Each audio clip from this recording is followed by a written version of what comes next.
کی توجہ کو تو جو حقائق سامنے آتے ہیں، وقت کم ہو رہا ہے تو میں جلدی ذرا کروں گا۔ ان میں سے نمبر ایک ایران ہے۔ اگر ہم چلتے ہیں عرب سے مشرق کی طرف تو ایران ایک اعتبار سے یہ بازی لے گیا ہے پورے عالم اسلام پر۔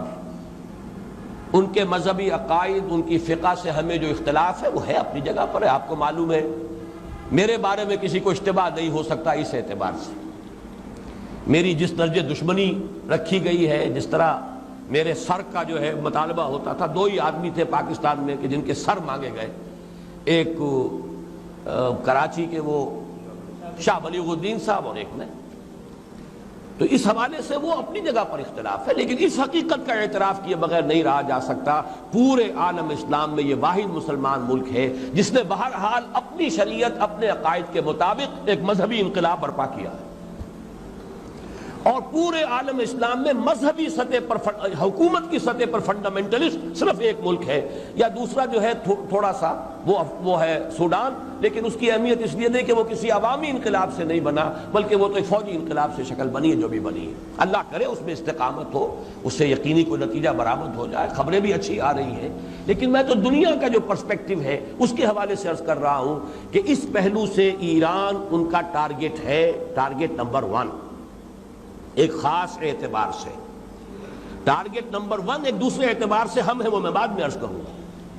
چونکہ حکومت کی سطح پر فنڈامنٹلزم ہے اور وہ آیا ہے ایک عوامی انقلاب کے نتیجے میں، پھر ان کے پاس تیل کی دولت ہے، اس کے خلاف اکنامک سینکشنز بھی ہو جائیں تو اگر لیبیا کھڑا ہو سکتا ہے تو بہرحال وہ بھی کھڑا ہو سکتا ہے، اور نقشہ وہ دنیا کو دکھا چکا ہے کہ لڑا دے ممولے کو شہباز، یہ نقشہ بھی اس نے دکھا دیا ہے۔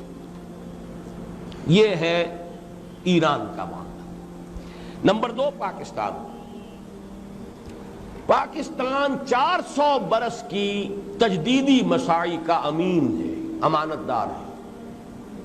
پورے ہندوستان میں مجدد الفسانی رحمت اللہ علیہ، شاہ ولی اللہ دہلوی رحمت اللہ علیہ، سید احمد بریلوی رحمت اللہ علیہ اور ان کا جہاد، پھر اس 20ویں صدی عیسوی میں یا 14ویں صدی ہجری میں علامہ اقبال جیسا مفکر، مولانا مودودی جیسا مصنف، مولانا الیاس جیسا مبلغ، شیخ الہند جیسا مجاہد حریت، پورے عالم اسلام میں ان کا پیرلل کوئی موجود نہیں۔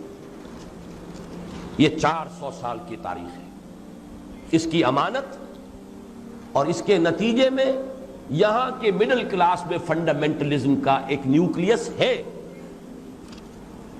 اگرچہ حکومت کی سطح پر کوئی پیش رفت نہیں ہو سکی آج تک، بلکہ اب تو پسپائی ہو رہی ہے، اب پیچھے ہٹ رہے ہیں۔ وہ ہمارے ان سیاسی جو بھی زعماء ہیں، جو جماعتیں ہیں، ان کی غلطی اور الیکشن ہی کو واحد میدان بنا کر اس کے اندر اپنا سارا وقت و توانائی اور قوتیں ضائع کر دینا، یہ ہے در حقیقت جس کا کہ یہ صدا مل رہی ہے کہ اس اعتبار سے تو پسپائی کی طرف ہے معاملہ، کسی پیش رفت کی طرف نہیں ہے۔